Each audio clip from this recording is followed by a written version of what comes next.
les criminels qui ont quitté l'Europe pour aller occuper la terre en Amérique en exterminant les Indiens et en y important les Africains, ont renversé complètement les bornes de l'histoire pour se dire qu'ils ont une destinée manifeste qui est que Dieu les a envoyés sur terre pour faire du bien à l'humanité, donc pour dominer le monde. Donc les États-Unis, à force d'agir et de torturer, on a vu Guantanamo, des trucs comme ça. Bon, les États-Unis sont déchus, ils ont encore les armes, oui, ils ont encore la puissance du soft power, le dollar est encore puissant, les médias américains sont puissants, les intellectuels américains, la CIA, tout ça, et du hard power qui est l'armée américaine, la première armée du monde qui est capable de se projeter, de faire des guerres partout, hein, de faire des coups d'État. Bon, donc ils ont encore les atouts de la puissance, mais simplement ils sont en train de décliner parce que l'économie américaine a beaucoup souffert ces 20 dernières années et la Chine a cru, soutenue par sa démographie extrêmement puissante. La Chine est devenue aujourd'hui une réelle menace pour les États-Unis, alors que la Chine ne fait pas des guerres comme les États-Unis, hein. Elle n'a pas fait ça, mais les États-Unis ne supportent pas qu'un pays émerge et concurrence ses positions sur la scène internationale, d'où toute cette agitation des États-Unis pour empêcher la Chine d'aller encore plus loin et de pouvoir demain lui passer complètement devant et peut-être même lui réclamer des comptes parce que les États-Unis avaient fait partie des pays qui ont dominé la Chine et l'ont soumise hier. Donc, il y a une crainte de la part des États-Unis de voir la Chine devenir la première puissance sur tous les plans dans le monde. Et aujourd'hui, les États-Unis regrettent même de n'avoir pas bombardé la Chine avant. Aujourd'hui, ils réalisent que parce que les Chinois étaient très intelligents, ils ont joué finement dans le temps, ils n'ont pas brusqué l'échiquier mondial, ils ont fait les choses de manière très intelligente, ce qui a fait qu'ils ont pu échapper à la colère américaine qui aurait pu s'abattre sur eux depuis bien des années déjà. Donc aujourd'hui, il est trop tard. C'est que les États-Unis ne peuvent plus bombarder la Chine comme ils pouvaient bombarder la Libye, l'Irak et tout ça pour ruraliser ces pays-là, pour éviter que ces pays ne progressent et avancent. Donc aujourd'hui, c'est trop tard. Donc aujourd'hui, les États-Unis sont confrontés à une Chine qui est suffisamment puissante, donc ils ne peuvent pas l'attaquer comme ça, d'où tout ce qu'ils sont en train de faire à côté par biais. D'abord, on va dire le Tibet. Bon, le Tibet, ça fait pchit. Maintenant, c'est les Ouïghours. On va dire qu'on massacre les Ouïghours. Après, on va dire Taïwan. Donc, on va empêcher la Chine de reconquérir son territoire taïwanais.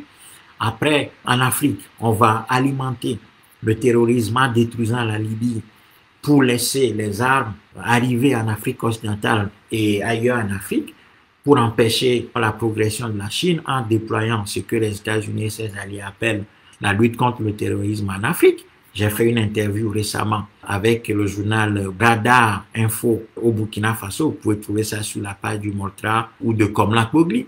Si vous tapez mon nom, vous pouvez trouver cette interview où j'ai expliqué comment les États-Unis ont toujours opéré déjà en Afghanistan pour empêcher l'Union soviétique d'évoluer. Ils ont fabriqué Al-Qaïda, donc les États-Unis ont créé Al-Qaïda, l'ont confié à Ben Laden et ses amis.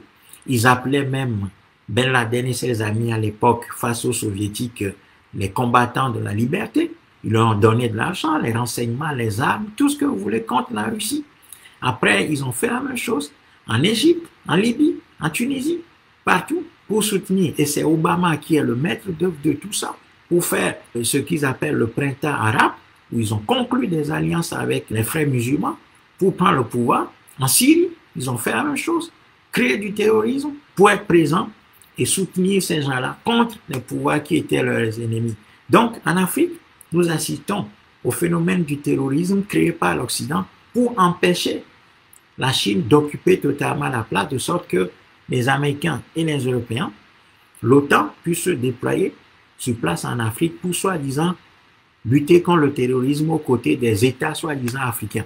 Donc, les États-Unis et ses amis vont être présents pour empêcher la progression de la Chine. C'est ça la stratégie. Donc, j'ai expliqué ça dans le journal. Je rappelle que cette attitude, cette névrose qui est celle de l'Occident, qui lui fait soutenir ses ennemis qu'il fabrique lui-même, on l'a vu en Afghanistan, lorsque les talibans combattaient également les Russes, lors de la guerre froide, ce sont les États-Unis qui ont armé ces talibans-là contre les Russes. Et les États-Unis et l'Occident, d'une manière générale, qualifiaient même les talibans à ce moment-là de freedom fighters, c'est-à-dire les combattants de la liberté et pour la liberté. Et lorsque ces freedom fighters se sont débarrassés de la Russie et que les Occidentaux voulaient prendre la place de la Russie, et qu'à partir de ce moment, ces freedom fighters se sont engagés dans des actions contre les Occidentaux, eh bien, l'Occident a fait de ces gens-là ses ennemis et a décrété que ce sont des terroristes qui doivent combattre Mordicus et que le monde entier doit le soutenir dans ce combat contre les freedom fighters d'hier qui sont les talibans d'aujourd'hui. Alors, on est dans la même logique aujourd'hui en Libye où, malgré qu'il s'agit bel et bien d'actions terroristes contre le régime de Kadhafi, ces gens-là ne reculent pas, ils continuent et ils vont même jusqu'à livrer des armes à ces soi-disant révolutionnaires libyens. Ils leur envoient des instructeurs, ils leur envoient des bombes, ils leur envoient des munitions et ils se sont même engagés aux côtés de ces gens-là avec des services secrets qui les renseignent, qui les informent. Et le but de cette opération, c'est de se débarrasser du régime Kadhafi, de faire main basse sur le pays, et de voler ses richesses, et après nous dire, sans surprise, qu'ils sont en face des terroristes lorsque les rebelles d'aujourd'hui vont se transformer en combattants contre l'occupation occidentale en Libye. Donc, cela veut dire que les Occidentaux ne reculent devant rien du tout quand ils essaient de satisfaire leurs intérêts. Ils vont jusqu'à armer leurs propres ennemis aujourd'hui, parce qu'aujourd'hui, dans leur logique d'intérêt, ça les arrange d'armer ces gens, et demain, comptant sur leurs forces et sur leurs outils de propagande médiatique, eh bien, ils diront simplement qu'ils sont en face des terroristes en Libye qui sont des anti-occidentaux, des anti-américains primaires. Et je vais revenir là-dessus parce que je suis en train de préparer un travail très important sur ce sujet-là pour expliquer avec des noms, les dates et tout ça, comment Obama a joué un très grand rôle dans le développement du mouvement terroriste au monde et en Afrique notamment, pour empêcher la Chine d'évoluer, de ravir la place africaine des mains des Européens et des Occidentaux dirigés par le grand frère américain.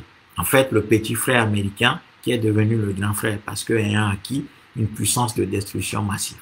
Donc, aujourd'hui, les États-Unis qui dirigent le camp occidental avec le Japon, l'Inde d'une manière qui aussi joue pour empêcher la Chine d'avancer totalement, le Japon qui a déjà colonisé la Chine, qui a fait des guerres à la Chine, est dans le camp occidental contre la Chine et la Chine se trouve soutenue par la Russie qui est son allié principal militaire. D'où la question pour les États-Unis et ses amis européens de faire en sorte que la guerre puisse durer aussi longtemps que possible en Ukraine pour affaiblir la Russie, pour que la Russie s'affaiblisse et que par ricochet, la Chine se trouve un peu plus isolée. Comme ça, on peut l'attaquer plus facilement. D'ailleurs, Anthony Blinken, qui est arrivé en Afrique du Sud cet après-midi, avait dit, avant même d'être nommé ministre des Affaires étrangères des États-Unis, c'est-à-dire secrétaire d'État, avait dit que les États-Unis doivent faire en sorte que la puissance chinoise soit soumise aux lois des États-Unis. C'est-à-dire que les États-Unis doivent reprendre le pouvoir, doivent reprendre la place que Donald Trump avait quelque part cédé un tout petit peu en faisant un peu trop America Fest